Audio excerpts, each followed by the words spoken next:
Dicen que el verdadero amor de un hijo se demuestra cuando la madre envejece, pero nadie te advierte lo que pasa cuando ese hijo empieza a tratarte como si fueras su propiedad.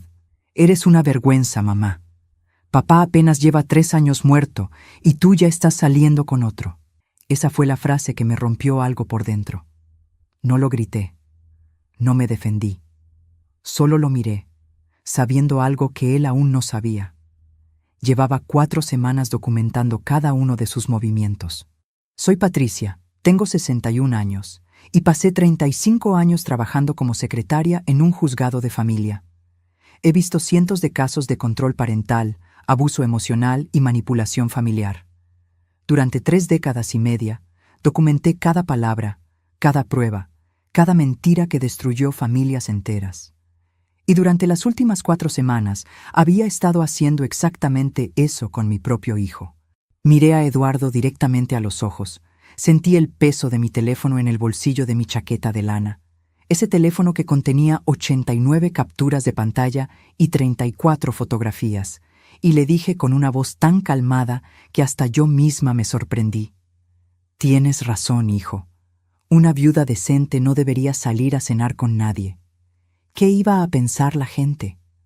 Lo que vino después destruiría su matrimonio, su reputación como esposo devoto y la imagen perfecta que había construido durante 7 años. La cocina olía a café de olla recién hecho, ese mismo café que yo le había enseñado a preparar cuando tenía 12 años. La luz del atardecer entraba por la ventana que da al jardín, ese jardín donde su padre había plantado rosas blancas para nuestro aniversario número 20. Todo se veía normal, tranquilo. La casa que habíamos construido juntos durante 38 años de matrimonio parecía la misma, pero mis manos temblaban de una rabia fría que había estado conteniendo durante 28 días exactos. Podía sentir el sabor amargo de la decepción en mi boca, ese gusto metálico que te deja la traición cuando viene de tu propia sangre. Eduardo estaba parado frente a la estufa, con los brazos cruzados, vestido con su camisa azul de marca Cara, esa que le costó 3,500 pesos y que yo nunca podría permitirme comprar. Su reloj brillaba bajo la luz.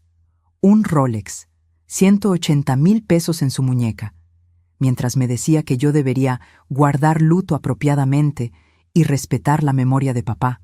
Déjame reformular eso. Mi hijo, que acababa de gastar casi 200,000 pesos en un reloj, me estaba dando lecciones sobre respeto y decencia. Unas semanas antes de ese martes, yo había conocido a Roberto en el grupo de apoyo para viudos en la parroquia. Un hombre de 64 años, ingeniero jubilado, viudo hace 5 años. Amable, respetuoso, con manos que temblaban igual que las mías cuando hablábamos de nuestros esposos fallecidos. Nos tomamos un café después de la reunión. Solo un café. En una cafetería pública, a las 4 de la tarde, rodeados de otras personas, como 2 adultos mayores buscando compañía en medio de la soledad.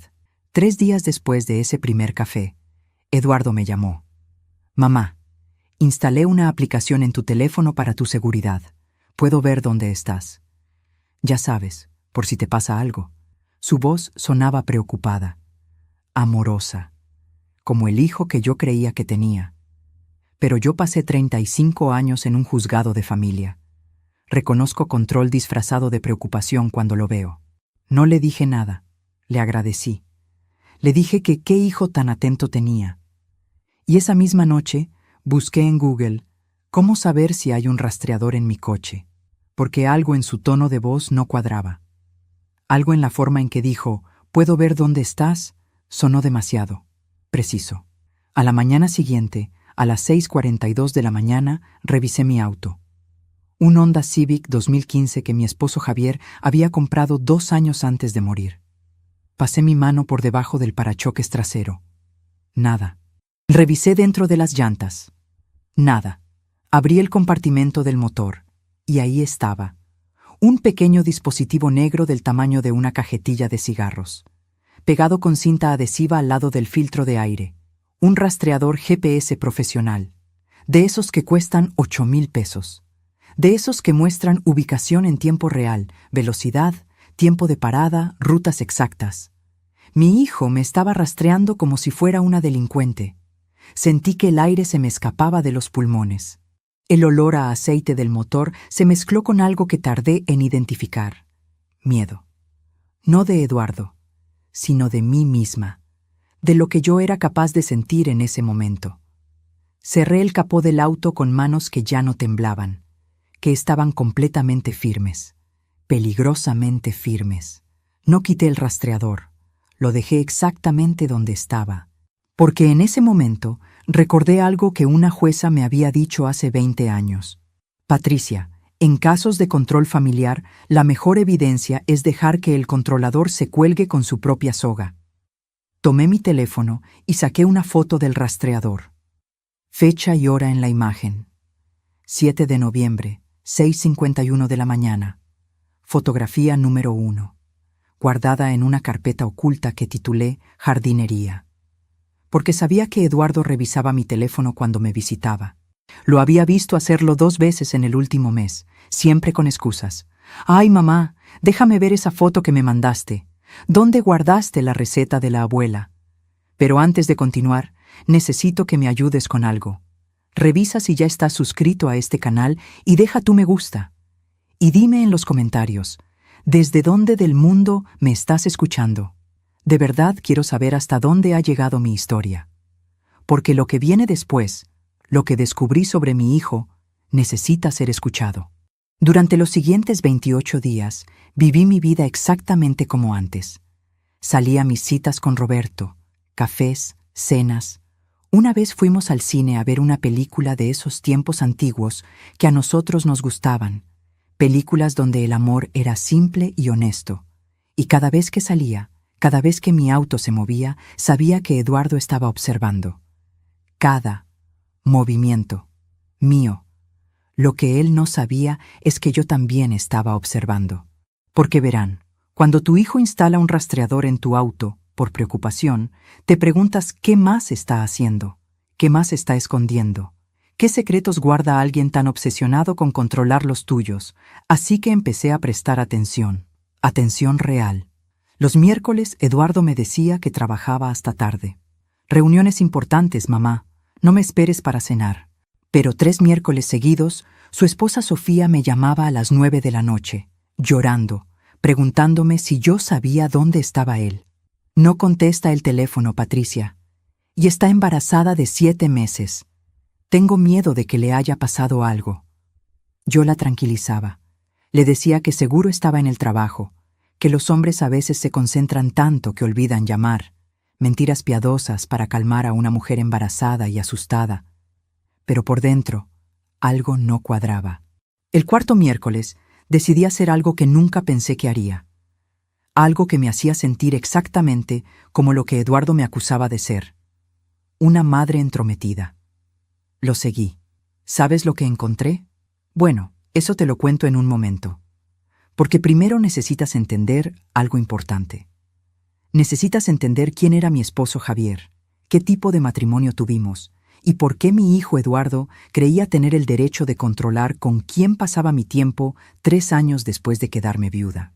Javier murió el 3 de febrero de 2022, a las 11:23 de la mañana, en el Hospital Central, de un infarto masivo. Teníamos 38 años de casados. Yo tenía 58 años. Él tenía 62. Fue un buen hombre, un buen esposo, un buen padre. Pero déjame ser específica sobre algo. Un buen matrimonio no significa un matrimonio perfecto. Y lo que voy a decir ahora tal vez te sorprenda. Javier y yo nos conocimos en 1983, en una feria de libros en el centro de Guadalajara. Yo tenía 19 años y trabajaba como mecanógrafa auxiliar en el municipio.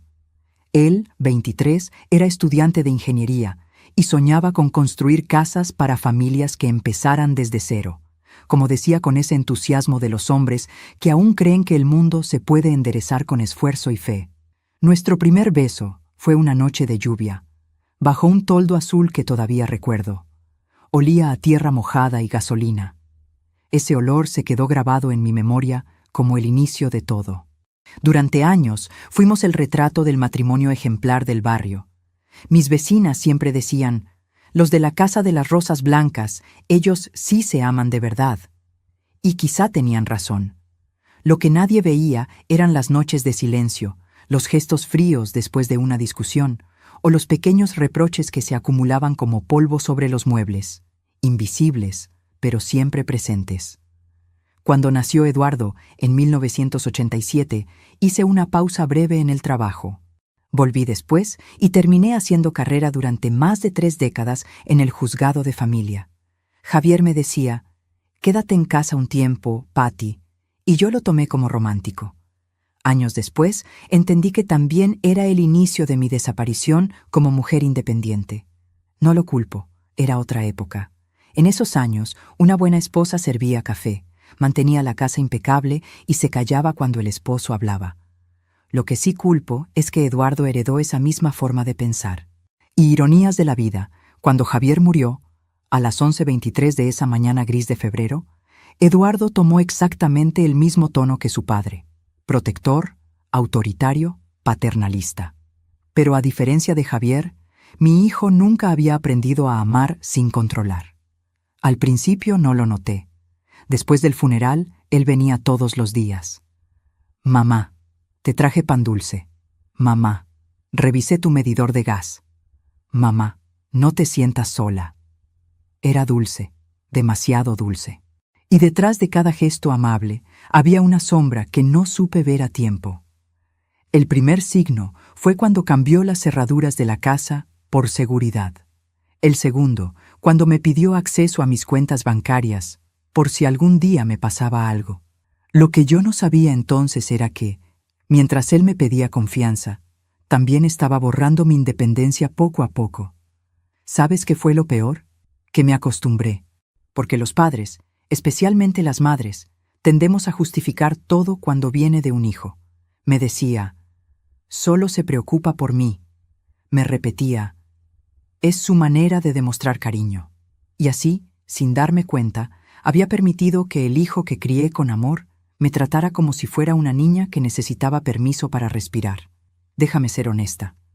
Hubo un momento en que me sentía agradecida por su vigilancia. Vivir sola después de 38 años de matrimonio puede ser una pesadilla de silencios. El sonido del refrigerador era mi única compañía. A veces hablaba con las plantas solo para evitar el eco de mi propia voz.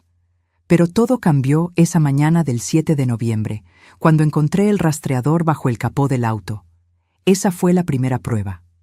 La primera de muchas. Ahí empezó mi transformación, aunque en ese instante no lo entendí. Durante los días siguientes, seguía atendiendo a Sofía, mi nuera. Le llevaba comida, la acompañaba al médico, tejía mantas para el bebé. Mientras tanto, Eduardo solo aparecía para dar órdenes. «Mamá, no la consientas tanto, se malacostumbra. Mamá, no gastes tanto en tonterías». Tonterías que, por cierto, eran pañales y medicina. Mientras él la descuidaba, yo hacía listas de horarios, de frases, de ausencias. Una tarde, mientras Sofía dormía una siesta, entré en el despacho de Eduardo buscando una carpeta contable. Sobre su escritorio había una hoja impresa con rutas de geolocalización. Eran míos. Mi coche, mis trayectos, mi vida convertida en número. Tomé una foto con el celular, rápido, sin respirar. Esa fue la evidencia número 2. Y sin embargo, algo dentro de mí todavía se negaba a creer que mi hijo pudiera actuar con malicia. Esa misma noche le pregunté casualmente, «Eduardo, cariño, ¿sigues usando esa aplicación de rastreo?» Él sonrió. «Claro, mamá, me tranquiliza saber que estás bien». Lo que yo no sabía entonces era que esa sonrisa, esa tranquilidad suya, provenían de saber también que su esposa no lo estaba rastreando a él. Pero ya llegaré a eso. Esa semana ocurrió algo que me descolocó. Roberto, mi compañero del grupo de apoyo, me envió un mensaje por error, o eso creí. Decía, «Me alegra verte sonreír otra vez, Patricia. No le hagas caso a nadie. Todos merecemos una segunda oportunidad». Lo leí 3 veces antes de contestar. Mis manos temblaban, no de vergüenza, sino de miedo. Miedo a sentir que aún estaba viva, que podía volver a amar. Cuando nos vimos el domingo siguiente, a las 5:02 de la tarde en la cafetería La Estrella, Le conté entre risas y lágrimas lo del rastreador. Él me escuchó en silencio, tomó mi mano con cuidado y dijo algo que jamás olvidaré. Tu hijo te revisa el coche, pero tú tienes algo que él no: paciencia. Y la paciencia, Patricia, es el arma más precisa cuando uno quiere justicia, no venganza. Esas palabras me atravesaron como una revelación. Justicia, no venganza. Desde ese momento comencé a registrar todo más metódicamente. Horas, lugares, reacciones, fechas. Durante 3 semanas acumulé información sin que Eduardo lo notara. Cada captura era una forma de recuperar mi poder, pedacito a pedacito. Y entonces llegó el día que lo seguí. Era miércoles, 27 de noviembre. Sofía, con sus 7 meses de embarazo, me llamó preocupada. No responde, Patricia. Lleva 3 horas sin señal. Tranquila, le dije. Seguro aún está en la oficina. Colgué, respiré profundo y conduje. Revisé la aplicación de ubicación que Eduardo me instaló por seguridad en el teléfono y vi que su propio celular aparecía en una dirección que no reconocía. La calle Independencia, 142. Cuando llegué, ya era de noche. El aire olía a perfume caro y humo de tabaco. En la acera, un coche que conocía demasiado bien, el suyo, y a unos metros, él, abrazando a una mujer que no era su esposa. Esa imagen me golpeó con más fuerza que todas las humillaciones anteriores juntas. Mi hijo, ese juez moral que me prohibía tomar un café con un viudo, besaba a una mujer joven en la esquina de un hotel barato. Le tomé una foto, fecha y hora. 27 de noviembre, 21:18. Evidencia número 3. No lloré, no grité, solo observé. Y en ese silencio comprendí que el destino tenía un sentido del humor cruel. Durante 35 años escuché esposas decirle al juez: él juraba que lo hacía por amor. Y ahora ahí estaba yo, frente a la misma escena que tantas veces escribí en expedientes judiciales. Lo observé durante 3 noches más. Mis manos ya no temblaban, solo registraban. Cada beso, cada hora, cada mentira envuelta en perfume. ¿Sabes qué pensé mientras los veía salir del hotel esa última vez? Que había criado a un hombre que sabía fingir amor y culpa con la misma precisión con que un actor cambia de papel. A veces uno cría con ternura al mismo monstruo que le va a devorar la paz. Pero antes de contarte el plan que diseñé para enfrentar a Eduardo, sí, un plan calculado hasta el último detalle, necesito contarte la conversación que tuve con Sofía una semana antes de que todo estallara, porque ahí empezó la verdadera cadena de eventos que destrozó su fachada perfecta. Fue el 2 de diciembre, 10:45 de la mañana. Ella estaba esperándome en la sala, con los ojos hinchados y una taza de té que no había probado. Todo olía a manzanilla y a ansiedad. Patricia, me dijo con voz temblorosa, a veces siento que Eduardo me miente, que no está realmente aquí. Mi corazón se encogió. Guardé silencio. No era momento para señalar, solo para escuchar. Ella continuó. Te juro que intento confiar en él, pero hay noches que no vuelve hasta las 3 de la madrugada, y cuando regresa, huele a perfume, pero no al mío. Respiré hondo. Sentí el frío del aire colarse por la ventana. ¿Y si te dijera que no estás imaginando cosas, Sofía? Ella me miró confundida. Antes de poder responder, toqué su mano y susurré. Tranquila, espera. En unas semanas tendrás respuestas, y serán pruebas, no sospechas. Aquel día sellé mi decisión. Tenía poco más de 3 semanas para preparar la verdad. Cuando Sofía me dijo que sentía que Eduardo le mentía, algo dentro de mí se partió en 2. La madre que lo había defendido toda la vida quiso decirle: «No, hija, estás exagerando». La mujer que había pasado 35 años en un juzgado de familia se quedó callada, porque reconocía demasiado bien la mirada de una esposa que empieza a darse cuenta de que su casa está construida sobre arena. Pero déjame decirte algo que quizá ya sospechas. Los primeros en notar que algo anda mal no son los vecinos, ni los amigos, ni siquiera los padres. Es el silencio de una habitación compartida el que primero grita la verdad. Durante esas semanas, la casa de Eduardo y Sofía se llenó de silencios extraños. Silencios en la mesa cuando sonaba su teléfono y él lo ponía boca abajo. Silencios en el pasillo cuando ella le preguntaba, ¿vas a venir a la ecografía del jueves? Y él respondía con evasivas. Silencios cuando yo llegaba con una olla de caldo y los encontraba a los dos en extremos opuestos del sofá, mirando la misma televisión, pero viviendo historias distintas. Lo más irónico era que, mientras Eduardo vigilaba cada paso que yo daba, descuidaba completamente los pasos que daba en su propio matrimonio. Hubo una noche en particular que todavía puedo sentir en la piel. Fue el 9 de diciembre, a las 22:37 de la noche. Afuera hacía frío. Adentro, el olor a sopa de fideo llenaba la cocina. Sofía se levantó con dificultad, una mano en la espalda, la otra sosteniendo su taza. Eduardo, sin mirarla, dijo, «Si sigues comiendo tanto, el bebé va a venir enorme y el parto será un problema. Deberías cuidarte más». La cuchara le tembló en los dedos. Un poco de caldo cayó sobre la mesa. Yo lo vi todo. No dije nada. Solo sentí cómo mi corazón se convertía en una piedra pesada. Porque eso no era preocupación. Eso era crueldad disfrazada de consejo. Y te estoy hablando de un hombre que, 2 noches antes, yo había visto salir del hotel con una mujer delgada, en tacones, riéndose a carcajadas mientras él la sostenía por la cintura. ¿Sabes qué fue lo que más me dolió de esa escena con la sopa? Que Sofía se disculpó. «Perdón, voy a servirme menos», murmuró. Cuando una mujer embarazada empieza a disculparse por comer, no es solo un problema de autoestima, es un problema de ambiente. Esa noche, al llegar a mi casa, el olor a lavanda del suavizante que usaba para las sábanas me resultó insoportable. Me acosté en la cama que había compartido con Javier durante casi 4 décadas y miré el techo en la oscuridad. Sentía un nudo en la garganta, pero ninguna lágrima salía.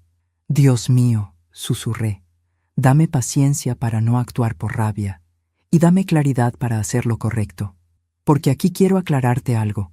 Yo no buscaba destruir a mi hijo. Buscaba ponerle un espejo delante, que viera lo que se había convertido». Los días fueron pasando y el contador en mi cabeza seguía corriendo. 21 días, 18 días, 15 días. Cada vez que Eduardo hacía un comentario hiriente hacia mí o hacia Sofía, cada vez que llegaba tarde, cada vez que se indignaba por mi vida amorosa, yo pensaba, solo faltan X días, ya entenderás. Una tarde, el 11 de diciembre, a las 16:08, estaba yo en la sala de mi casa doblando ropa. En la televisión sonaba un rosario que ponía como compañía. El sol de la tarde entraba tibio por la ventana y el polvo flotaba en el aire como pequeñas partículas doradas. Mi teléfono vibró. Era un mensaje de Eduardo. «Mamá, vi que saliste otra vez con ese hombre. No me parece correcto. La gente habla. ¿No te da vergüenza?» Me quedé mirando la pantalla. Sentí la tela áspera de la toalla entre mis manos, la textura seca, el olor a jabón. Y de pronto, algo hizo clic en mi cabeza. Tomé una captura de pantalla de su mensaje. Evidencia número 4. Luego escribí: «Tienes razón, hijo. Gracias por preocuparte. Después hablamos». No peleé, no discutí, porque ya no estaba actuando como la madre culpable, sino como la mujer que prepara un caso. En esos días empecé a notar detalles que antes se me escapaban. Recibos de restaurantes caros en el coche de Eduardo, con fechas que coincidían con sus supuestas noches de trabajo. Marcas de labial en la servilleta del asiento del copiloto. Fragancias nuevas en su ropa, perfumes que no eran de Sofía. Cada descubrimiento era un golpe, pero también una pieza más del rompecabezas. Tomé fotos de los recibos. Evidencia 5, 6, 7. Déjame contarte una escena que todavía me quema por dentro. Fue el 13 de diciembre, 19:26 de la noche. Estábamos los tres en la sala. Sofía en el sillón, con los pies hinchados apoyados en un banquito. Eduardo revisando el celular, yo tejiendo una manta amarilla para el bebé. En la televisión, un programa de concursos que nadie estaba realmente viendo. Sofía, con voz suave, preguntó: Amor, ¿vas a poder estar en la cita del ginecólogo este lunes? Quiero que escuches el corazón del bebé conmigo. Eduardo ni levantó la vista. Voy a ver. Tengo mucho trabajo. No te hagas ilusiones. El silencio que siguió fue tan denso que casi podía tocarse. Yo cerré los ojos. El hilo de la manta se me enredó entre los dedos. Podía oír el tic-tac del reloj de pared marcando cada segundo de esa crueldad. Y luego vino el golpe final de esa noche. Además, añadió Eduardo, no es bueno que estés tan emocional. Mamá, dile algo, tú eres más fuerte que ella, no la consientas tanto. Le di 6 años de mi vejez. Le di cada tarde acompañando a su esposa a los chequeos médicos. Le di mis manos para cocinar, limpiar, sostener. Le di mi coche, mi tiempo, mi espalda cansada. Le di todo lo que me quedaba de energía. Y él me dio una sola frase. Eres una vergüenza, mamá. ¿Te das cuenta? No solo me juzgaba a mí. Estaba usando mi fortaleza como arma contra su propia esposa. En lugar de proteger a la madre de su hijo, me utilizaba como ejemplo para hacerla sentir débil. Esa noche entendí que ya no podía seguir justificándolo. Pero incluso entonces, ignoré una señal más, una que casi me hace perder la poca fe que me quedaba. Al día siguiente, 14 de diciembre, 3:42 de la madrugada, mi teléfono sonó. Era Sofía. Su voz estaba deshecha. Patricia, se me endureció la panza. Me siento muy mal. ¿Puedes venir? Eduardo no contesta. Me puse un suéter, agarré las llaves y salí casi sin ver. El aire a esa hora era helado y la calle estaba vacía. Mientras conducía pensaba, tal vez está dormido, tal vez dejó el teléfono en silencio. Cuando llegué, toqué el timbre. Nadie respondió. Sofía abrió la puerta desde adentro, pálida, con lágrimas secas en las mejillas. Llevo 1 hora llamándolo, susurró. La ayudé a respirar, la senté, le preparé té. A las 4:18 marqué yo al teléfono de Eduardo. Contestó. Su voz sonaba entrecortada, como si estuviera caminando. ¿Qué pasa, mamá? Estoy ocupado. Miré a Sofía, doblada de dolor en el sofá. Tu esposa te necesita. Está asustada. Ven ahora. Hubo un silencio. Es que estoy lejos. No llego pronto. Atiéndela tú. Para eso estás ahí. Para eso estás ahí. Cuando colgué, el olor a manzanilla, a sudor frío y a miedo llenaba la sala. Y en ese momento supe con certeza dónde no estaba Eduardo. En un lugar donde un padre debería estar. Ese fue el último aviso que ignoré. A partir de ahí, dejé de cerrar los ojos. Porque si algo he aprendido en 61 años de vida es esto.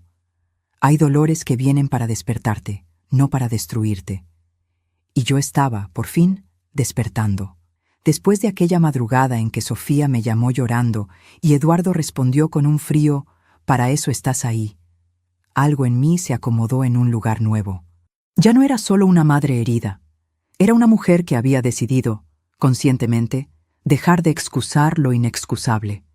Y cuando una madre deja de justificar, el suelo empieza a moverse, y lo hace despacio, como si temblara desde dentro, desde el corazón. Los días siguientes fueron una sucesión de pequeñas escenas que, vistas desde fuera, podrían parecer insignificantes. Un desayuno, una llamada, una frase al pasar. Pero para mí, cada una de ellas era como una señal luminosa en medio de la oscuridad, como si el universo entero me estuviera marcando el camino. Cada gesto de Eduardo, cada comentario, cada nueva ausencia, se iba colocando silenciosamente en una línea invisible que llevaba a un solo punto. El día en que la verdad saldría a la luz. Solo faltaban 15 días. 15 amaneceres en que mi paciencia dejaría de ser silencio. Recuerdo con claridad el 14 de diciembre, 19:03 de la noche, en la casa de Eduardo. Había reunión familiar. Sus suegros, sus cuñados, algunos primos, incluso un par de vecinos curiosos que siempre buscaban motivos para colarse en las cenas donde había vino. La mesa estaba llena de platos de cerámica sencilla, comida casera, arroz, frijoles, carne en salsa. Yo había pasado la mañana entera cocinando. El olor a ajo, cebolla y comino se había quedado pegado en mis manos, en mi cabello, en la ropa. Me puse mi blusa de algodón favorita, la que mi madre me regaló hace 20 años, ya con el tejido un poco gastado pero lleno de recuerdos. Sofía llevaba un vestido sencillo, amplio, cómodo para su embarazo. Se veía bonita en su cansancio. En cambio, Eduardo llegó a las 19:41, con una camisa nueva, claramente de marca, el pantalón perfectamente planchado, los zapatos lustrados como espejos y ese reloj brillante que parecía gritar su precio a cualquiera que lo mirara. Mientras todos se sentaban, escuché cómo uno de sus amigos le murmuraba al oído: «Bonito reloj, bro. ¿Nuevo?» Eduardo sonrió, satisfecho, con ese gesto de quien está acostumbrado a las miradas. «Sí, me lo merecía», dijo. «Uno tiene que darse gustos, ¿no?» Lo observé desde el otro extremo de la mesa. Él se servía el mejor pedazo de carne. Primero él, siempre él. Ni siquiera miró si Sofía podía alcanzar el plato. Yo, en cambio, me senté a su lado. Le acomodé la silla, le puse una manta en los hombros porque hacía frío y la ventana dejaba entrar una corriente helada. Ella agradeció con una sonrisa frágil. Ese contraste lo decía todo. Yo contaba pesos para comprar verduras. Él gastaba miles en lujo para su muñeca. 2 mundos bajo el mismo techo. Durante la cena, uno de los tíos comentó en tono de broma: «Patricia, ¿y tú? ¿No piensas rehacer tu vida? Estás muy joven todavía». La mesa se llenó de risas superficiales, las típicas risas que nacen del alcohol y la incomodidad. Yo sonreí con educación, dispuesta a contestar algo ligero, pero Eduardo se adelantó. «Mi mamá no está para eso», dijo con voz firme, casi alzando el tono. «Tiene que respetar la memoria de mi papá. Además, a su edad, ¿quién la va a querer de verdad?». El silencio que siguió fue tan espeso que hasta los cubiertos parecieron quedarse quietos. Sentí las miradas clavarse en mí. Alguien fingió toser. Otro bebió un sorbo de vino para disimular. Sofía bajó la vista, incómoda, removiendo el arroz en su plato. El tío carraspeó. «Era solo una broma, muchacho». Yo respiré hondo, y ahí recordé algo aprendido en tantos años viendo juicios. La dignidad bajo fuego. No perdí la compostura. No lloré. No le grité. Solo lo miré con calma, como se mira un cuadro que ha cambiado de forma sin que uno se dé cuenta, y dije: «Tranquilo, hijo. A mi edad, una ya aprendió que no todo lo que parece amor lo es, y que hay hombres que juran respetar a una mujer mientras la engañan a sus espaldas». La frase quedó flotando en el aire, densa como humo. Vi cómo Eduardo se tensó, la mandíbula apretada, la vena del cuello marcada. Sus ojos buscaron los míos, desafiantes, intentando intimidar. «¿Qué insinúas, mamá?». Sonreí apenas, sin pestañear. «Nada, hijo, solo hablo en general». Pero por dentro, mi sangre hervía. No era rabia desenfrenada, sino esa calma afilada que llega cuando el alma deja de suplicar y empieza a registrar. En mi mente, tomé nota. Otra evidencia, otra grieta, otro disparo invisible. Esa fue una de las primeras humillaciones públicas que me hizo. Delante de toda la familia, me redujo a un chiste, a una mujer vieja, ridícula, que debía permanecer al lado del recuerdo de su esposo como una estatua. Solo que hay estatuas que en su quietud guardan fuego. Lo que él no sabía era que esa misma noche, al irse todos, yo abriría mi cuaderno y anotaría cada detalle. Hora, lugar, personas presentes, palabras exactas, expresiones, silencios. Porque hay humillaciones que duelen, pero también iluminan el camino hacia la justicia. Unos días después, vino la falsa resolución, ese tipo de treguas que parecen arreglarlo todo y lo empeoran. Fue el 17 de diciembre, 8:09 de la noche. Estaba en casa viendo una novela antigua, tratando de distraerme con algo que no doliera, cuando sonó el teléfono. Era Eduardo. «Mamá, ¿puedo pasar a verte?». Su voz sonaba suave, cansada. Sentí una puntada en el pecho. Parte de mí, la parte que lo había arrullado siendo un bebé, pensó: «Quizá quiere pedir perdón». A las 8:32 llegó. Traía una bolsa con pan dulce y una expresión contradictoria, mitad culpa, mitad cálculo. Se sentó a la mesa y el olor a azúcar y harina llenó el espacio pequeño de mi cocina. «Mamá, estuve pensando en lo que dijiste el otro día», comenzó. «Tal vez fui muy duro contigo». Lo miré en silencio. «Es que papá todavía está muy presente para mí, y verte con alguien más me choca. Pero supongo que tú tienes derecho a hacer tu vida». Sentí un nudo en la garganta. Por un segundo quise creerle. Quise creer que ese era el inicio de una conversación adulta, un intento real de reconciliación. «Gracias, hijo», respondí. «No sabes cuánto significa para mí escuchar eso». Hubo un instante de tregua, de paz tibia.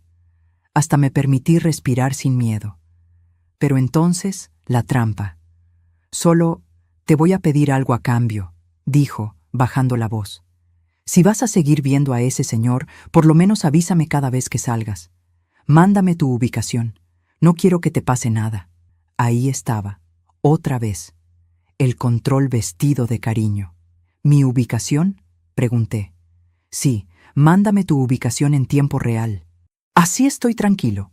Y también, si puedes, evita verlo cuando Sofía esté mal. Da mala imagen, mamá. Mala imagen», repetí en mi mente. Mala imagen para él, para el hijo perfecto que no soportaba que su madre viuda siguiera viva, riendo, siendo persona. Respiré hondo, sintiendo un temblor recorrerme el cuerpo. «Lo voy a pensar, Eduardo», respondí finalmente. No discutí. No lo llamé manipulador, aunque lo era.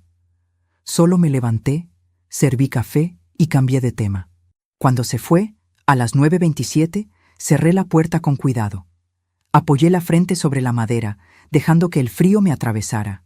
«Falsa disculpa, falsa paz», murmuré. Y supe, sin sombra de duda, que lo peor estaba por venir. Al día siguiente, revisando unos papeles en su casa, encontré un contrato de arrendamiento. Fecha: 1 de noviembre. Inquilino: Eduardo Ramírez. Dirección: el mismo edificio del hotel discreto donde lo había visto con la otra mujer, solo que otro piso. Un pequeño apartamento amueblado, pagado por 6 meses por adelantado. No solo era infidelidad, era premeditación. No era «me equivoqué una noche», era «llevo meses sosteniendo una doble vida». Tomé fotos, cada página, cada firma. Evidencias: 9, 10, 11. Esa tarde, mientras Sofía dormía una siesta, yo estaba en la cocina lavando platos. El agua tibia corría, el jabón formaba burbujas que explotaban como pequeños relojes. Afuera, los niños del barrio jugaban. Dentro, solo el sonido del agua y mis pensamientos. Eduardo entró, abrió el refrigerador, vio los tuppers con comida que yo había preparado. «Te estás mal acostumbrando, Sofía», gritó desde la sala. «Mi mamá no es tu sirvienta». Ella despertó, desorientada. «Solo me ayudó un poco hoy. Me sentía mareada», respondió. Yo secaba un plato y lo coloqué en su lugar. Sentí el corazón golpeándome en el pecho, pero mi voz salió suave, casi helada. «No te preocupes, Sofía. A mí me da gusto ayudar. Para eso está la familia, ¿no?» Eduardo giró hacia mí. «Sí, mamá, pero tampoco abuses. El dinero no nos sobra como para que estés desperdiciando en tanta comida». Lo miré despacio, de arriba a abajo. Camisa nueva, reloj nuevo, zapatos nuevos, el mismo brillo caro en la muñeca. Pensé en los recibos de restaurantes, en el contrato del departamento y en su frase: «El dinero no nos sobra». Cuando un hombre gasta miles en su placer, pero regatea el alimento de su esposa embarazada y de su madre viuda, no es pobreza, es falta de vergüenza. Esa noche, revisando sus redes por curiosidad o instinto, vi algo que me heló la sangre. Una foto suya, subida por un amigo, en una terraza elegante, copa en mano. Comentario: «Celebrando la libertad, compadre. La vida es una». Fecha: el mismo día que Sofía había tenido contracciones por estrés. Ahí estaba, sonriendo, brindando, triunfante. Villano celebrando el sufrimiento. Etapa 6. Tomé captura de pantalla. Evidencia 12. Algún día vas a ver esta misma foto, Eduardo, pensé, pero desde el otro lado, no como triunfo, sino como prueba. Hubo noches en que dudé. Me pregunté si estaba yendo demasiado lejos, si era correcto guardar tanta información sobre mi propio hijo. Pero entonces recordaba aquella llamada, esa madrugada en que Sofía lloraba y él dijo, «Para eso estás ahí». Y me repetía, «No busco venganza. Solo quiero que la verdad se siente en la mesa». Solo faltaban 10 días. 10 días para Navidad. 10 días para el nacimiento de una nueva vida. 10 días para el derrumbe de una fachada perfecta. Y lo más fuerte aún estaba por pasar. Porque el momento exacto en que decidí cómo y cuándo poner todas las cartas sobre la mesa vino del modo más simple. Una mano pequeña sobre mi vientre, un eco de corazón latiendo en una pantalla y una frase de Sofía que todavía me resuena en la cabeza. La decisión que tomé no nació de la rabia, nació de un latido, de un sonido que conocía demasiado bien, como si mi propio cuerpo hubiera recordado algo antiguo, algo sagrado y olvidado. Fue el 20 de diciembre, a las 11:16 de la mañana, en el consultorio del doctor Ramírez. La pantalla del ecógrafo iluminaba la habitación con una luz azulada, casi hipnótica.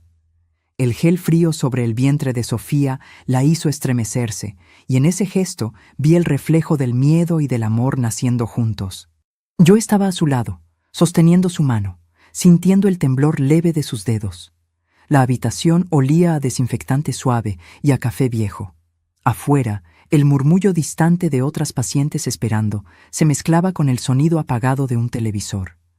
Todo parecía muy cotidiano, pero en el aire había algo solemne, un tipo de silencio que precede a los momentos que cambian una vida. El médico sonrió. «Ahí está», dijo. «Mira, corazón fuerte, bien formado. Todo va bien». Y entonces se oyó tum, tum, tum, el corazón del bebé. Ese sonido me rompió y me reconstruyó al mismo tiempo. Fue como si una puerta se abriera dentro de mí y detrás encontrara a todas las mujeres que fuimos madres sin manual, sin consuelo, pero con una fuerza que nace del instinto. Pensé en Eduardo de bebé, en cómo yo también escuché por primera vez su corazón en una pantalla borrosa, en 1986. Pensé en las promesas que me hice entonces. Te voy a proteger, te voy a enseñar a ser un hombre bueno, te voy a cuidar siempre. Y lo peor fue darme cuenta de que, en algún punto del camino, ese niño se había perdido detrás del adulto que ahora vigilaba, mentía y hería sin darse cuenta. Sofía empezó a llorar en silencio. Una lágrima cayó sobre la almohada de papel.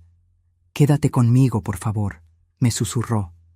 «No sé si Eduardo va a venir a alguno de estos controles». Le apreté la mano. «Estoy aquí», le dije, «y no me voy a ir». En ese momento, mientras escuchaba el corazón de mi futuro nieto, tomé la decisión final. No iba a permitir que ese niño naciera en medio de una mentira. La verdad iba a salir a la luz.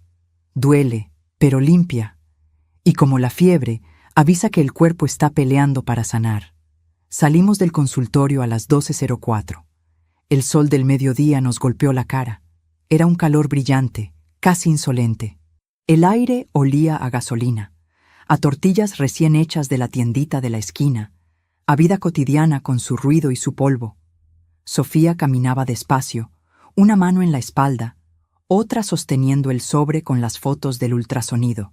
«¿Se las vas a enseñar a Eduardo?», le pregunté, aunque ya sabía la respuesta. «Si llega a casa temprano», dijo, con una sonrisa triste que no alcanzaba los ojos. Esa frase fue la gota final. Esa misma tarde, a las 16:20, me senté en mi mesa de la cocina. Afuera lloviznaba apenas, y las gotas dejaban un murmullo en los cristales. Saqué todos mis papeles, mi cuaderno, mi teléfono, las fotos impresas del rastreador, las capturas de pantalla de sus mensajes, las imágenes del contrato de renta, los recibos del restaurante y la foto celebrando la libertad. Las coloqué ordenadas, una sobre otra, como si armara un expediente judicial, porque en realidad eso era. el expediente de la hipocresía de mi propio hijo. Título mental: Eduardo Ramírez. Controla a la madre, traiciona a la esposa. Mientras las revisaba, sentí algo extraño. No solo dolor, sentí claridad. Una calma helada recorriéndome el cuerpo. No era la calma de la resignación, sino la de alguien que ya no se pregunta, ¿debo hacerlo?, sino, ¿cuándo y cómo lo haré? Empecé a planear. No con impulsos, sino con fechas, horarios, escenarios, pausas cuidadosamente pensadas. Necesitaba 3 cosas. 1. Un momento en que toda la familia estuviera reunida. 2. Un escenario donde él no pudiera huir fácilmente. 3. Una justificación moral para mostrar lo que sabía, no por chisme, sino por protección. Y entonces lo vi clarísimo. La cena de Nochebuena. 24 de diciembre. La fecha en que las familias se miran a los ojos, se desean paz, hablan de amor, de unión. El día en que todos fingen. ¿Qué mejor noche para desenmascarar una mentira que se sostenía precisamente en el nombre de la familia? Solo faltaban 4 días. Mientras marcaba esa fecha en mi calendario, recordé una frase de un sacerdote que alguna vez escuché. La verdad a destiempo es crueldad. La verdad a tiempo es medicina. Yo sabía que lo que iba a hacer iba a doler, que la gente iba a juzgar. Pero también sabía que, si no lo hacía, ese bebé nacería en un hogar levantado sobre el engaño y el control. Y preferí cargar con la culpa de hablar a cargar con la vergüenza de callar. Esa noche, 20 de diciembre, a las 21:07, sonó mi teléfono. Era Eduardo. «Mamá, vas a venir a cenar en Navidad con nosotros, ¿verdad? Sofía quiere que estés». Sonreí, aunque él no pudiera verlo. «Claro, hijo. No faltaría por nada del mundo». «Perfecto», respondió. «Va a venir toda la familia de Sofía. Quiero que todo salga bien. No hagas comentarios raros, ¿sí?» «¿Comentarios raros?», repetí. «Sí, ya sabes. Cosas de tu vida. No quiero que nadie piense mal de ti, o de nosotros». Mira qué curioso. Él estaba preocupado porque yo arruinara la noche, y no tenía idea de que el verdadero terremoto venía de su lado. Colgué.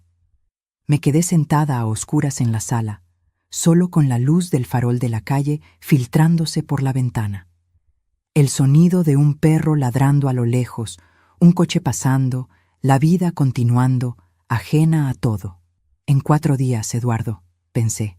«En 4 días vas a escuchar cosas que nunca imaginaste». Al día siguiente, 21 de diciembre, sucedió algo que confirmó que el momento era el correcto. Sofía vino a verme a las 10:32 de la mañana. Traía una bolsa con pan dulce y los ojos agotados, los párpados hinchados del llanto que seguramente había contenido. El olor a pan recién horneado llenó mi pequeña cocina, y ese aroma cálido contrastó con la tristeza que traía su voz. Se sentó y sin rodeos dijo: «Patricia, ¿tú crees que Dios perdona a las personas que saben la verdad y se quedan calladas?». La pregunta me atravesó como un cuchillo frío. «¿Por qué lo dices?», le pregunté con suavidad. Ella jugueteaba con el borde de la servilleta. «Porque siento aquí», dijo tocándose el pecho, «que algo no está bien. No solo con Eduardo, conmigo también. Siento que me engaño a mí misma, que me hago la tonta. Y no quiero que mi hijo crezca viendo una madre que se hace la tonta». La miré largamente. Vi en ella a la Patricia de hace 30 años, la mujer que callaba por mantener la paz, la mujer que después se preguntaba en la almohada por qué nadie la defendía. Me incliné hacia ella. Dios no nos pide que seamos ciegos, nos pide que seamos justos. A veces, la verdad es la única forma de proteger a los que vienen detrás. «¿Qué harías tú?», preguntó, con lágrimas contenidas. Tomé aire. Yo invitaría a todos a sentarse a la misma mesa, y dejaría que la verdad hablara con pruebas, no con chismes. Cuando todos están juntos, las máscaras pesan más. No le dije que ya lo había decidido. No le dije que la cena de Navidad sería el escenario. Solo planté la semilla. Ese mismo día, a las 18:55, tuve otra señal. Eduardo subió una historia a sus redes. Una mesa en un restaurante caro, copas de vino, una mano femenina, joven, sosteniendo la suya. No se veía la cara de ella, pero yo conocía esa camisa que él llevaba. No era ropa de reunión de trabajo, como le había dicho a Sofía. La descripción decía, brindando por lo que viene. Por lo que viene. Tomé captura. Evidencia 13. Brindas hoy, pensé, por algo que no imaginas. Esa noche no pude dormir. Me acosté a las 23:40, pero a las 2:11 seguía despierta. El ventilador hacía un ruido constante, monótono, casi hipnótico. Me levanté, preparé un té de manzanilla. El sabor tibio y ligeramente amargo me calmó por dentro. Abrí la Biblia que estaba sobre la mesa. No buscaba un versículo específico, solo necesitaba sentir que no estaba sola en esa decisión. Leí una frase al azar. La verdad os hará libres. Sonreí con ironía. Libres, repetí. Qué curioso, Eduardo. Tú celebras tu libertad mientras encadenas a los demás con mentiras. El 22 y el 23 de diciembre fueron días de apariencia normal. Sofía arreglando detalles de la cena, yo ayudando en la cocina, comprando ingredientes, ensayando en silencio cómo comenzar esa conversación sin temblar. Eduardo entrando y saliendo, dando órdenes, revisando listas, con ese aire de quien cree que todo está bajo control. Pero por dentro, otra cosa se estaba cocinando. El 23 de diciembre, a las 17:22, entré al cuarto de huéspedes donde a veces me quedaba. Abrí mi bolso y revisé que todo estuviera ahí. Copias impresas de las rutas del rastreador. Fotos del dispositivo en mi coche. Capturas de sus mensajes juzgándome. Fotos del contrato del departamento. Imágenes de él con la otra mujer. Capturas de la publicación brindando por su libertad. Cada cosa en un sobre, perfectamente ordenado. No pensaba gritar, no pensaba insultar, pensaba mostrar. Ese era mi plan, no acusar, solo exponer, dejar que las pruebas hablaran. Solo faltaba un día. Mañana será el día, pensé mientras cerraba el bolso, sintiendo que el sonido del cierre relámpago era el punto final de una historia que había tardado demasiado en escribirse. Y lo más irónico de todo fue que, esa misma noche, Eduardo se paró en medio de la sala, levantó su copa de refresco y dijo, riendo, «Este año ha sido duro, pero lo hemos manejado bien. Mañana, en la cena, solo quiero paz, ¿eh? Nada de dramas. La familia es lo primero. La familia». Lo dijo él. Yo solo lo miré, con esa calma helada que había crecido en mí día tras día. Y pensé, mañana, hijo, mañana vas a aprender lo que realmente significa familia. La Nochebuena llegó con olor a canela molida, pavo al horno dorándose lentamente y mentiras a punto de romperse como cristal fino. Eran las 19:12 del 24 de diciembre cuando crucé la puerta de la casa de Eduardo con mi bolso colgado del brazo derecho. En ese bolso no solo llevaba mis llaves oxidadas y mi monedero gastado.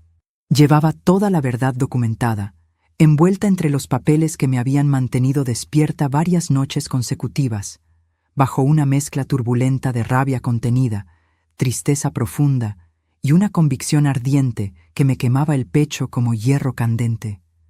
La sala estaba llena de gente, de voces, de apariencias. Luces cálidas bañaban cada rincón. Un árbol decorado con esferas rojas y doradas ocupaba la esquina principal. Un nacimiento detallado descansaba en la mesa auxiliar. Villancicos clásicos sonaban bajito en la televisión de pantalla plana. El aire olía a pino artificial, a perfume caro francés y a comida casera recién servida con esmero. Una mezcla empalagosa y contradictoria de lo doméstico y lo artificial, de lo que se quiere mostrar al mundo y lo que se intenta desesperadamente esconder.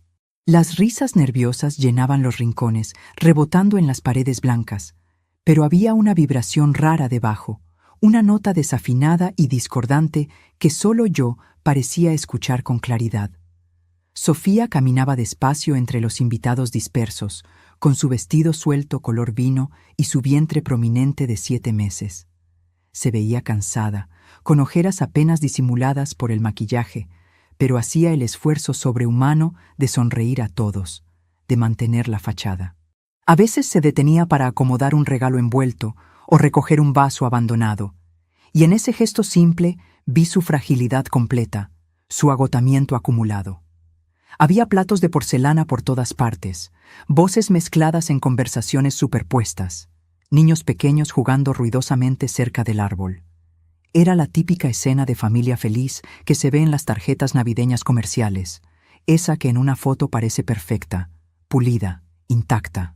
Pero si miras más de cerca, con atención real, se ven las grietas profundas, los silencios forzados que duran segundos de más, las miradas fugaces cargadas de significado, las sonrisas tensas que se quiebran apenas un segundo cuando nadie está mirando directamente. Eduardo se acercó a mí a las 19:20 exactas, con su copa de cristal tallado en la mano derecha. Traía otra camisa nueva de marca, de esas que uno sabe que no bajan de los 2,000 pesos en las tiendas exclusivas. El reloj suizo brillaba como siempre en su muñeca, como una declaración muda pero estridente de éxito profesional. «Mamá, qué bueno que viniste. Te ves bien», dijo con tono ensayado, dándome un beso superficial en la mejilla. Su perfume era intenso, masculino, caro. Detrás de ese olor potente, sin embargo, yo sentía todavía la sombra fantasmal de otro perfume completamente diferente, uno más dulce, más joven, más floral, que había impregnado su ropa en otras noches recientes. Ese rastro invisible fue lo primero que me confirmó, sin necesidad de palabras adicionales, que esa noche iba a cambiarlo todo irrevocablemente. «Gracias, hijo», respondí con calma, conteniendo una sonrisa irónica. «Hoy será una noche inolvidable». Él sonrió ampliamente, sin entender en absoluto la profundidad oscura de mis palabras. «Eso espero, sinceramente. No quiero dramas innecesarios, ¿eh? La familia de Sofía está muy sensible por el embarazo avanzado y todo eso». «La familia de Sofía», pensé con amargura. Como si yo fuera un invitado más, uno cualquiera. Como si no hubiera sido yo quien sostuvo a esa muchacha en cada crisis de ansiedad nocturna, en cada madrugada de dolor físico y emocional, cuando él estaba convenientemente trabajando hasta tarde en proyectos urgentes. Las horas avanzaron con lentitud tortuosa. A las 20:03 ya todos estaban sentados ceremoniosamente a la mesa larga. El pavo dorado en el centro como protagonista, las velas perfumadas encendidas, el mantel blanco impoluto con bordados artesanales que yo misma había regalado con cariño el año anterior. Había algo casi ritual y pagano en el momento. El sonido metálico de los cubiertos, las copas rozándose en brindis vacíos, las conversaciones cruzadas que trataban desesperadamente de llenar los vacíos emocionales. Los suegros de Eduardo hablaban animadamente de los planes para el bebé próximo. Los cuñados se reían exageradamente de anécdotas del trabajo. Sofía miraba de reojo constante la puerta, como si aún esperara ingenuamente que su marido se sentara a su lado y le tomara la mano con ternura. En su mirada había una súplica muda y dolorosa, una esperanza tosuda e irracional que me dolía profundamente ver. Eduardo se levantó a las 20:17. Golpeó suavemente la copa con una cuchara plateada para llamar la atención general. «Bueno, antes de cenar quiero decir unas palabras importantes», comenzó con voz impostada. Las conversaciones fueron apagándose progresivamente. Las miradas se enfocaron en él como reflectores, como si todos esperaran ansiosos su bendición sagrada para empezar a disfrutar. Este año ha sido particularmente difícil para todos nosotros. La muerte inesperada de mi papá todavía nos pesa enormemente en el corazón. El embarazo ha sido físicamente cansado, el trabajo hizo una pausa dramática calculada. Pero aquí seguimos, juntos y unidos, y lo único que pido humildemente esta noche es paz verdadera. Que dejemos los problemas cotidianos afuera y recordemos que la familia lo es absolutamente todo. La familia lo es todo. Es profundamente curioso cómo quienes más traicionan esa frase sagrada son quienes más la pronuncian con voz solemne y pecho inflado. Hubo aplausos suaves y educados. Alguien dijo amén con fervor. Él levantó la copa con gesto teatral. Todos lo imitaron obedientemente. Yo también levanté la mía mecánicamente, pero en mi mente no brindaba por la paz artificial, brindaba por la verdad devastadora. Durante la cena interminable, observé cada detalle. Eduardo servía vino tinto a los suegros con una cordialidad casi teatral y estudiada. Hacía chistes oportunos, contaba historias elaboradas de trabajo, se pintaba hábilmente como el esposo perfecto, el hijo ejemplar, el hombre responsable y digno. Cada palabra suya era una capa más de maquillaje espeso sobre una herida podrida que supuraba. Sofía apenas comía bocados. Jugaba nerviosa con el tenedor, daba bocados pequeños y mecánicos. Yo la miraba fijamente, y a cada gesto suyo frágil, la decisión dentro de mí se volvía más firme, más inevitable, más necesaria. A las 21:02, uno de los familiares mayores de Sofía preguntó con genuina curiosidad: ¿Y tú, Patricia? ¿Cómo te has sentido estos 3 años largos sin Javier? Debe ser terriblemente duro. Sentí las miradas girar hacia mí como un foco. Incluso Eduardo me miró con intensidad, con una mezcla visible de advertencia y curiosidad, como si temiera genuinamente lo que podía salir de mi boca. Puse la servilleta sobre la mesa, con calma deliberada. El duelo es duro, claro que sí, respondí midiendo cada palabra. Pero también te enseña cosas fundamentales. Te enseña quién está realmente a tu lado en los momentos difíciles. ¿Quién te respeta como ser humano? ¿Quién te ve como persona completa y quién te ve como propiedad heredada? Hubo un murmullo sutil, pero perceptible. Los ojos de Eduardo se entrecerraron peligrosamente. «¿Vamos a empezar, mamá?», dijo en tono bajo y controlado, con esa sonrisa de aparente control que ya no engañaba a nadie con ojos abiertos. Sonreí sin alegría. «No, hijo, vamos a continuar, porque esto empezó hace mucho tiempo, y hoy…» Miré el reloj de pared antiguo. A las 21:04 del 24 de diciembre, me cansé definitivamente de callar. El silencio que cayó sobre la mesa fue distinto a todos los silencios de antes. Pesado como plomo, tenso como cuerda de violín, como ese momento exacto antes de una tormenta eléctrica que sabes que arrasará con todo a su paso. Sofía me miraba con los ojos muy abiertos, entre confundida y asustada. «Patricia, ¿qué pasa?», preguntó con un hilo de voz temblorosa. Respiré hondo, llenando mis pulmones. Puse mis manos sobre mi bolso gastado. Sentí el roce áspero de la tela, el peso real de los sobres cargados de verdad. Y entonces, en lugar de levantar la voz dramáticamente, la bajé hasta casi un susurro. «La familia lo es todo», dijo Eduardo hace un momento. Empecé con deliberada lentitud. Y tiene razón absoluta. Por eso, cuando alguien dentro de la familia miente sistemáticamente, controla obsesivamente y engaña descaradamente, no es un asunto pequeño ni privado. Es un asunto que compete a todos los presentes. «Mamá, ya fue suficiente», dijo él, tensando visiblemente la mandíbula. «No es ni el momento ni el lugar apropiado». «Al contrario», respondí con firmeza, mirándolo directamente a los ojos. «Es exactamente el momento. Y este es exactamente el lugar». Saqué el primer sobre amarillo del bolso. Mis manos no temblaban en absoluto, peligrosamente firmes, como la primera vez que vi el rastreador en mi coche.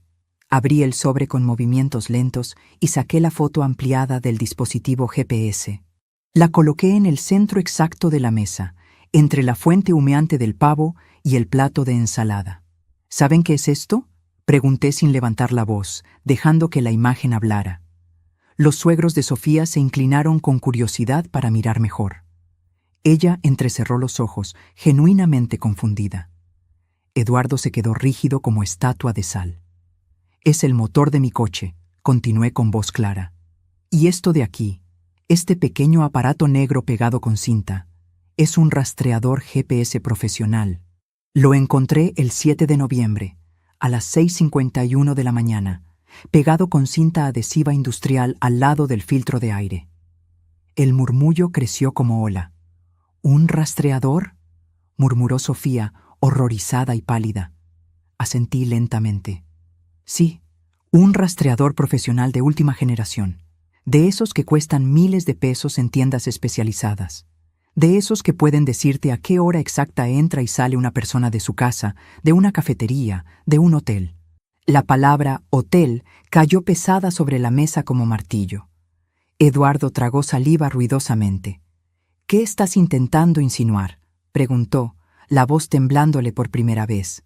«Estoy diciendo», respondí despacio, articulando cada sílaba, «que mientras tú me acusabas públicamente de ser una vergüenza familiar, de no respetar la memoria sagrada de tu padre por tomar un simple café con un hombre viudo, tú sabías perfectamente a qué hora salía yo de mi casa, a qué hora llegaba a cualquier lugar, cuánto tiempo exacto me quedaba allí».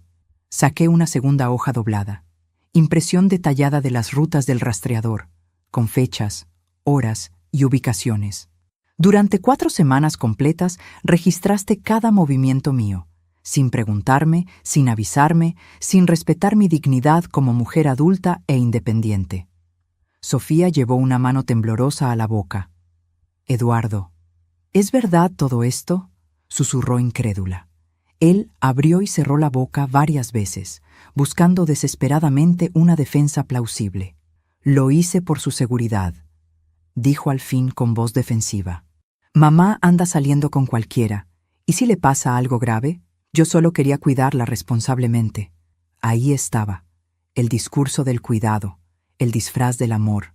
«Déjame ser muy clara», respondí, todavía en tono sereno pero cortante. Ponerle un rastreador a una persona sin su consentimiento no es amor, es control puro. Clavé la mirada en Sofía directamente.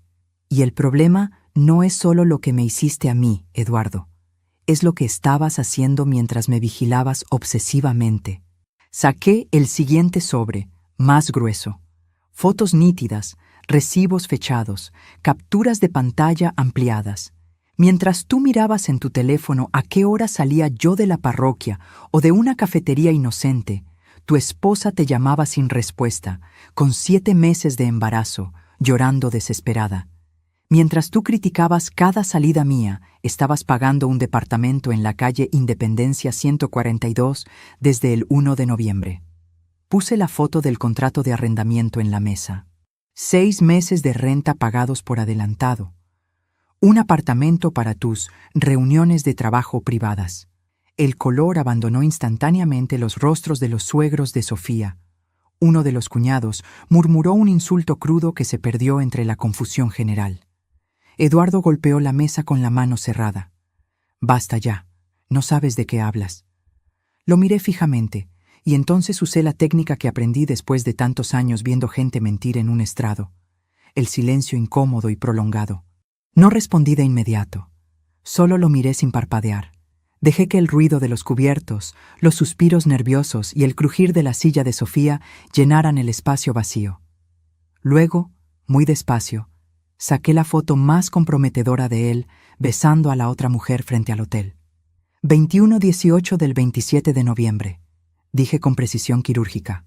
Tú, afuera de un hotel barato, abrazando y besando a una mujer que no es tu esposa embarazada. Sofía se quedó petrificada como mármol. Sus ojos viajaron de la foto a la cara de Eduardo, una y otra vez, negando con la cabeza. «Dime que no eres tú», susurró con voz quebrada. Él se levantó bruscamente. La silla cayó hacia atrás con estrépito. «Alguien está manipulando eso digitalmente. Mamá, ¿cómo te atreves a traer esto aquí?». Ahí, en medio de su rabia desbordada, apareció la parte de él que yo necesitaba que todos vieran. No el hombre calmado y correcto de siempre, sino el hombre que se enfurece cuando su control se tambalea. «Tú no tienes derecho. Eres mi madre. Deberías estar de mi lado. En lugar de salir de cita como una adolescente ridícula, deberías estar cuidando tu reputación y la de mi papá». La palabra adolescente ridícula retumbó en las paredes. El bebé en el vientre de Sofía se movió violentamente. Ella llevó ambas manos a la panza, respirando con esfuerzo. Yo, en cambio, no me moví un milímetro. No lloré. No me defendí. Solo apoyé las manos sobre la mesa, me incliné un poco hacia adelante, y con una calma que asustó hasta a los presentes, dije: «Te voy a hacer una sola pregunta, Eduardo, y quiero que la respondas mirando a Sofía a los ojos, no a mí. ¿Qué pregunta? ¿Te parece una vergüenza más grande que tu madre viuda tome café con un hombre decente? ¿O que tú engañes a tu esposa embarazada mientras te vendes como el hijo perfecto? El silencio fue absoluto. Ni los villancicos se oían ya. Solo el tic-tac del reloj y el sonido del propio corazón de cada uno. Sofía rompió a llorar con sollozos ahogados. Los suegros se levantaron indignados, pero nadie dijo nada todavía, todos esperando la respuesta de Eduardo. Él abrió la boca, la cerró. Miró a Sofía, miró la foto, miró el contrato, y por primera vez en muchos años lo vi sin máscara. Esto no tenía que ser así, murmuró. Si tú hubieras seguido comportándote como una viuda decente, ahí estaba, culpándome. Y fue en ese momento exacto cuando comprendí que la verdadera batalla no era solo por mí, era por Sofía, por mi nieto, y por todas las madres que se quedan calladas para no arruinar la Navidad. Lo miré por última vez como a un hijo, y luego lo miré como a un adulto responsable de sus actos. Aquí nadie arruinó la Navidad, Eduardo, dije con voz baja pero firme. La arruinaste tú el día que decidiste que tu placer valía más que la paz de tu casa, y el día que pensaste que podías controlar mi vida mientras destruías la tuya. Sofía se levantó con dificultad. Sus piernas temblaban. Necesito sentarme en el sofá, susurró. Me siento mal. Todos se movieron. Todos, menos Eduardo, que se quedó clavado en el piso, con la respiración agitada, suspendido en una mezcla de ira y vergüenza. Y aunque podría haberse quedado ahí, gritando, humillando, diciendo más barbaridades, lo que hizo fue aún más revelador. Tomó sus llaves, su teléfono, y sin mirar a nadie, dijo: «Si van a seguir este circo, háganlo sin mí». Y salió, azotando la puerta con un golpe seco. La Nochebuena se quedó en silencio. Las luces del árbol seguían parpadeando, obstinadas, como si nada hubiera pasado. El pavo se enfriaba sobre la mesa. Y fue en ese vacío, en esa ausencia, donde la verdadera Navidad comenzó para mí. Porque, al fin, la verdad estaba sobre la mesa. Literalmente.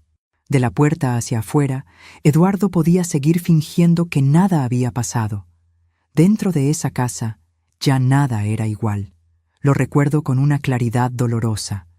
La puerta aún vibraba por el azote violento, el eco de sus pasos alejándose por el pasillo de madera crujiente y el silencio espeso, casi tangible, que se quedó pegado a las paredes como humo después de un incendio.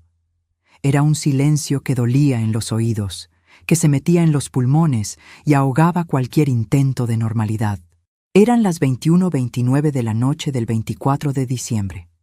Sofía se dejó caer en el sofá, con ambas manos protegiendo su vientre de 7 meses, como si pudiera escudar a su bebé de todo lo que acababa de presenciar. «Respira, hija, respira conmigo», le dije, sentándome a su lado con cuidado, tomando su mano fría entre las mías.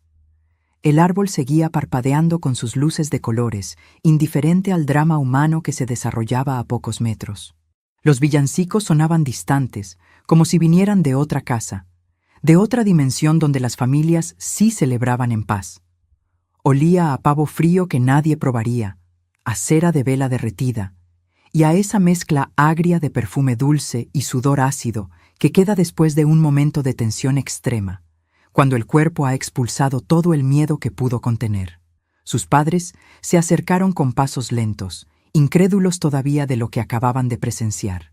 La madre de Sofía me miró con ojos enrojecidos, hinchados por las lágrimas silenciosas que había estado conteniendo. «¿Desde cuándo sabes esto, Patricia?», preguntó con voz temblorosa. Tragué saliva, sintiendo el peso de esa pregunta como una piedra en el estómago. «Desde hace semanas. Fui juntando pruebas poco a poco, como quien arma un rompecabezas macabro. No quería hablar hasta estar completamente segura de que no era solo una sospecha infundada, que no eran paranoia de suegra entrometida. Necesitaba evidencias sólidas porque sabía que Eduardo negaría todo». El padre de Sofía apretó los puños hasta que los nudillos se le pusieron blancos, conteniendo una rabia que amenazaba con desbordarse. Y mientras tanto, ¿Qué hacía él? ¿Jugar a la familia feliz? ¿Elegir nombres para el bebé mientras visitaba a otra mujer? Asentí con la cabeza, sintiendo el nudo en mi garganta crecer. El dolor en esa sala era casi físico, como una presión constante en el pecho de todos, como si el aire mismo se hubiera vuelto más denso y difícil de respirar. Perdónenme si piensan que elegí mal el momento, dije, mirando a cada uno con sinceridad. Sé que arruiné la Navidad. Sé que esta noche debería haber sido de alegría, de regalos, de fotos felices para el álbum familiar. Pero si dejaba pasar esta noche, si seguíamos con los brindis falsos, las fotos hipócritas, las risas huecas, mañana todo seguiría igual. Y ese pequeño que viene en camino merece algo mejor que nacer sobre una mentira tan grande, sobre una farsa que todos conocíamos pero nadie se atrevía a nombrar. Sofía me tomó la mano con fuerza, casi con desesperación. Su piel estaba fría, húmeda por el sudor del nerviosismo. «Gracias», susurró con voz quebrada.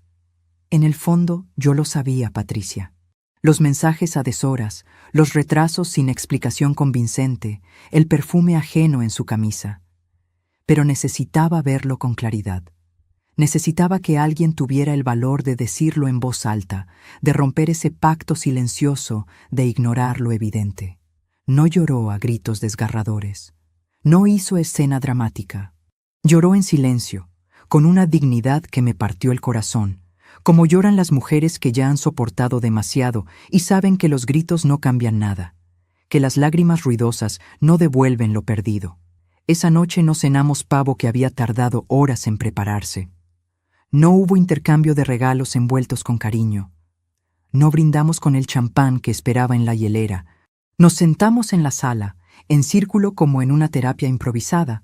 Se sirvió té de manzanilla en lugar de vino espumoso y hablamos durante horas. Hablamos de patrones generacionales que se repiten como maldiciones, de cómo un hombre que controla a su madre sin respeto, que la trata como una niña incapaz de tomar decisiones, casi siempre termina controlando o descuidando a su esposa de la misma manera. Hablamos de cómo la honra familiar no se mancha porque una viuda se atreve a tomar café con alguien, a reír con un hombre que no sea su difunto esposo, sino cuando un hijo cree tener derecho absoluto sobre la vida de todos, menos sobre la suya propia. Hablamos de señales que ignoramos, de banderas rojas que pintamos de color rosa esperanza.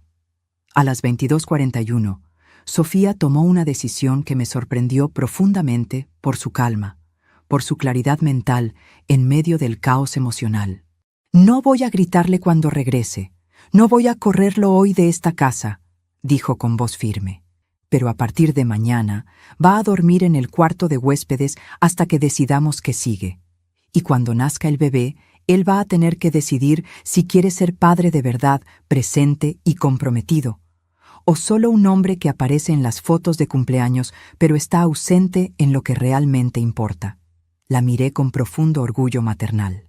Ahí estaba la fuerza que ella creía no tener, la columna vertebral que pensaba que se había roto. Poco después, cuando el reloj marcaba casi medianoche, cada quien se fue retirando a su espacio, agotados emocionalmente. Yo me quedé esa noche en la casa de ellos, por si Sofía se sentía mal o necesitaba algo. Me ofrecieron la cama del cuarto de huéspedes con sábanas limpias, pero terminé durmiendo a ratos incómodos en una silla cerca de ella, escuchando su respiración irregular, velando sus suspiros entrecortados, lista para ayudarla si me necesitaba. A las 3:42 de la madrugada, otra vez esa hora maldita que parecía perseguirme, me levanté en silencio tratando de no despertar a nadie y fui a la cocina a oscuras. Preparé un café bien cargado, de esos que dejan el paladar amargo. El sabor intenso me mantuvo despierta, pero también me trajo un recuerdo nítido y doloroso. La primera vez que sostuve a Eduardo en brazos, recién nacido y vulnerable, envuelto en esa mantita azul, y prometí hacer absolutamente todo por él, sacrificar lo que fuera necesario por su bienestar. Lo hice, pensé mirando el líquido oscuro en la taza. Lo crié con todo mi amor, lo cuidé en sus enfermedades, lo defendí de las injusticias, renuncié a mis propios sueños por los suyos. Pero también tengo que aceptar, por más que duela, que no puedo vivir su vida por él, que no puedo evitarle sus errores. Sus decisiones son completamente suyas, sus caídas también, y sus consecuencias. No voy a mentirte porque no tiene sentido. Hubo un momento largo en esa madrugada solitaria en que dudé profundamente. ¿Habré sido demasiado dura? ¿Habría otra forma menos violenta de haberlo hecho? ¿Debí hablar con él primero en privado? Y entonces oí un pequeño golpe sordo en el cuarto. Sofía se había incorporado en la cama con dificultad por el peso del embarazo. ¿Estás despierta?, preguntó con voz rasposa. Me acerqué rápidamente. Sí, hija mía. Ella me miró con los ojos hinchados de tanto llorar, pero más claros, más lúcidos que nunca. Si hoy no hablabas, Patricia, yo no habría tenido la fuerza para ver todo esto con claridad. Seguiría esperando ciegamente un milagro que nunca llegaría, rogando por un cambio que él nunca iniciaría por voluntad propia. Así que no, definitivamente no me arrepentí. Los días siguientes fueron extraños, tensos, llenos de silencios incómodos. Eduardo no volvió a hablarme de inmediato ni a mirarme a los ojos. Entraba y salía de la casa con el ceño fruncido permanentemente, evitando mirarme directamente como si yo fuera un espejo que reflejaba su propia vergüenza. Dormía en el cuarto pequeño, el que alguna vez fue su cuarto de adolescente con pósters deportivos. Esa ironía cruel no se me escapó. El hombre que quería controlar a todos, que se sentía el patriarca de la familia, estaba encerrado de nuevo en el cuarto del niño que fue, despojado de su autoridad construida sobre mentiras. Yo seguía ayudando a Sofía diariamente, sin esperar agradecimientos. Cocinaba sus comidas favoritas, limpiaba lo que ella no podía alcanzar con su barriga, la acompañaba a los últimos controles médicos mientras escuchábamos el corazón acelerado del bebé. Y mientras hacía todo eso, volvía una y otra vez a la misma reflexión dolorosa. Lo crié con amor incondicional. Lo crié con fe profunda en que sería un buen hombre. Lo crié con sacrificio que me costó mi propia identidad. Renuncié a mi carrera prometedora en contabilidad por estar con él cuando era pequeño. Renuncié a mis sueños de viajar por Europa para que él pudiera estudiar en la mejor universidad privada. Lo crié creyendo firmemente que la familia era lo primero, siempre. ¿Y así me pagaba? ¿Con vigilancia y control? Pero aquí viene algo importante que aprendí en ese proceso. No permití que ese pensamiento amargo me llenara de resentimiento permanente, porque la amargura es una prisión oscura que una misma se construye y se pone, y ya había tenido suficiente de prisiones invisibles. A principios de enero, el 3 para ser exacta, a las 10:17 de la mañana, cuando el sol entraba por mi ventana, ocurrió algo que no esperaba en absoluto. Eduardo tocó la puerta de mi casa con golpes suaves, vacilantes. Lo vi por la ventana antes de abrir, estudiando su lenguaje corporal. No traía su reloj suizo carísimo que tanto presumía. No traía ninguna bolsa de pan de la panadería cara, ni regalos de reconciliación, ni sonrisas ensayadas frente al espejo. Solo traía ojeras profundas marcadas como moretones y una expresión vulnerable que no le conocía desde que era un niño pequeño con pesadillas. Miedo genuino. Abrí la puerta despacio. «Buenos días», dije con neutralidad. Él tragó saliva con dificultad visible. «¿Puedo pasar?». Asentí sin palabras. Entró con pasos inseguros. El olor familiar a jabón de coco de mi casa, a café barato pero rico y a flores viejas marchitándose en el florero, contrastaba brutalmente con el perfume pesado de diseñador que solía llevar. Hoy olía solo a sudor nervioso y preocupación auténtica. Se sentó con pesadez en la mesa de madera donde yo tantas veces había revisado obsesivamente mis evidencias contra él. Miró alrededor despacio, como si buscara algo familiar que lo anclara, algún recuerdo de cuando éramos una familia más simple. «Vine porque Sofía me dijo firmemente que te contara algo yo mismo», empezó con voz temblorosa. «Dice que si no te lo digo directamente a ti, cara a cara, no tiene ningún sentido hablar de cambiar de verdad». Lo miré en silencio absoluto, dándole espacio. «Te escucho», respondí con calma. Respiró hondo, llenando sus pulmones de aire antes de exhalar lentamente. «Mamá, no voy a justificar lo que hice porque sería inútil e insultante. No hay forma posible de justificarlo. Engañé a Sofía brutalmente. Te vigilé sin ningún derecho. Fui un hipócrita de primera clase. Prediqué moral mientras vivía en la mentira más grande. Hubo un silencio breve pero pesado como plomo. Yo no lo llené con palabras fáciles ni consuelos baratos. Cuando me fuiste encima en Navidad, frente a todos los que amo, te odié con una intensidad que me asustó. Continuó con honestidad brutal. Sentí que me habías traicionado de la peor manera, que exponías mis secretos más sucios. Pero estos días solitarios, durmiendo solo en ese cuarto estrecho, escuchando llorar a Sofía en el cuarto de al lado sin poder consolarla, mirando las fotos de ultrasonido del bebé en el refrigerador, se le quebró la voz notoriamente. Entendí algo horrible y devastador. Me estaba convirtiendo exactamente en el tipo de hombre que siempre dije públicamente que despreciaba, en el cliché que criticaba en otros.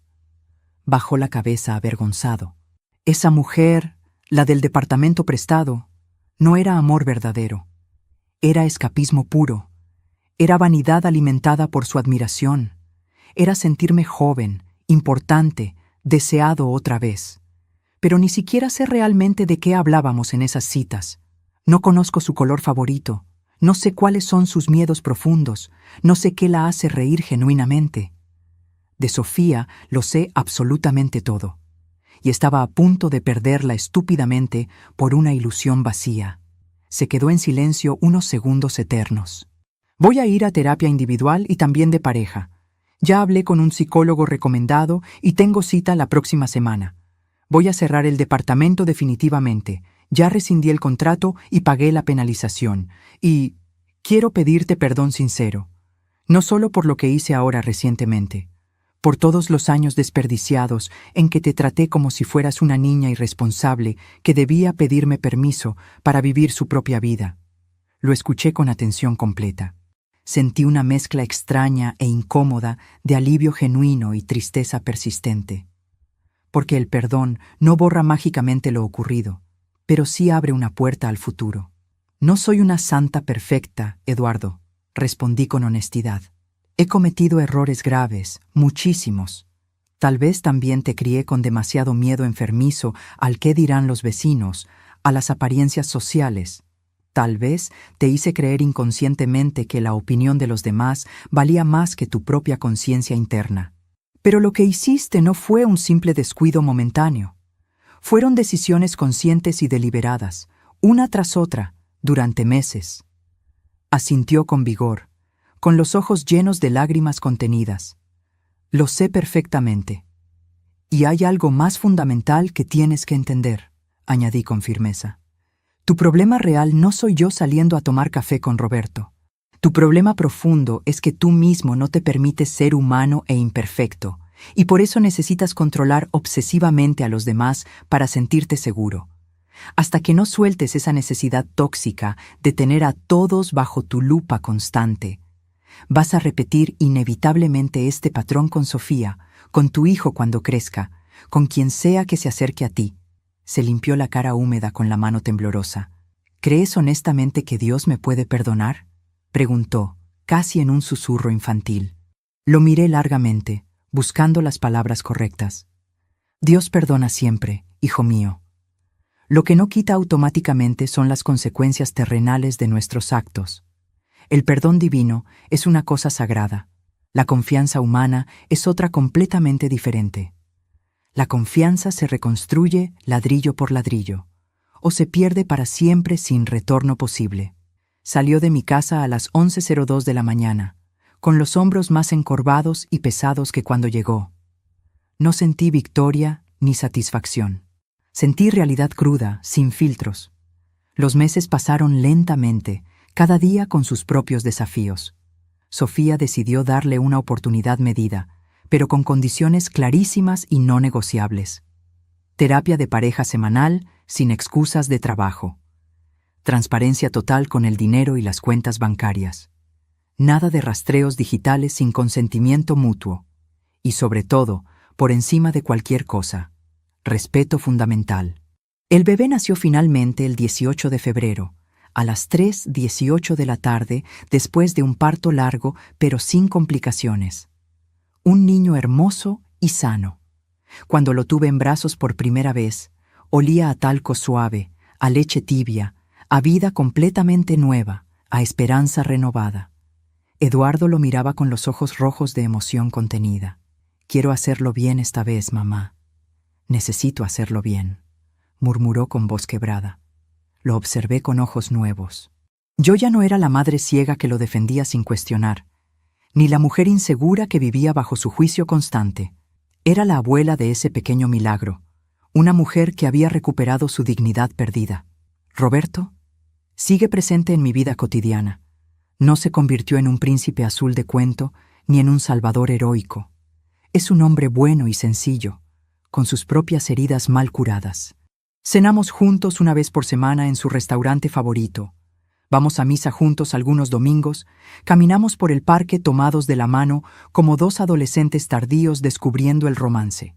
La primera vez que Eduardo nos vio juntos después de todo el drama, caminando por la plaza, me miró fijamente. Y no dijo absolutamente nada. Solo asintió con la cabeza despacio, en silencio respetuoso. No era una bendición entusiasta, pero tampoco un juicio severo. Era un reconocimiento humano. Eres una mujer completa, no solo mi madre. Hoy, mientras grabo esta historia larga para ti, soy una viuda de 61 años que aprendió algo muy tarde, pero finalmente aprendió. Que la sangre compartida no garantiza automáticamente el respeto mutuo. El respeto se gana día a día y se pierde en un instante. Que el amor genuino de una madre no tiene que ser ciego para seguir siendo amor verdadero. Puede ver claramente, puede confrontar dolorosamente, puede poner límites necesarios, y sigue siendo amor incondicional. Que la honra familiar auténtica no se cuida escondiendo cobardemente los pecados bajo la alfombra persa, sino teniendo el valor tremendo de decir, aquí nos equivocamos gravemente y aquí vamos a cambiar de raíz. Y si un día lejano mi nieto, ese niño precioso que escuché por primera vez en un monitor antes de nacer, llega a ver este video grabado, quiero que sepa algo fundamental. Te criamos para amar profundamente, no para controlar cruelmente. Te criamos para respetar genuinamente, no para poseer egoístamente. Te criamos para que entiendas que tu abuela no fue solo mamá de alguien, sin identidad propia. Fui mujer con sueños propios. Fui esposa enamorada. Soy viuda sobreviviente. Soy abuela orgullosa. Y sigo completamente viva. Dicen por ahí que el verdadero amor de un hijo se demuestra cuando la madre envejece y pierde su belleza. Yo añadiría algo más profundo. El verdadero amor de una madre se demuestra cuando deja de permitir que incluso sus hijos propios la traten como si no tuviera derecho absoluto a existir por sí misma, con autonomía plena. Si tú que me escuchas has sentido alguna vez que alguien, un hijo, una pareja, un hermano, un amigo, intenta controlar tu vida entera en nombre del supuesto cariño o la preocupación, pregúntate honestamente, ¿es realmente amor o es miedo disfrazado de protección? Y dime algo, con el corazón en la mano abierta, ¿en mi lugar exacto habrías callado por no arruinar la Navidad familiar? ¿O habrías puesto también la verdad incómoda sobre la mesa, aunque se enfriara el pavo preparado con tanto esfuerzo? Te leo en los comentarios con interés genuino, porque tal vez, al compartir sinceramente lo que vivimos, los que ya tenemos más de 50 años y cicatrices invisibles, ayudo a que tú no vuelvas a aceptar nunca menos respeto del que realmente mereces.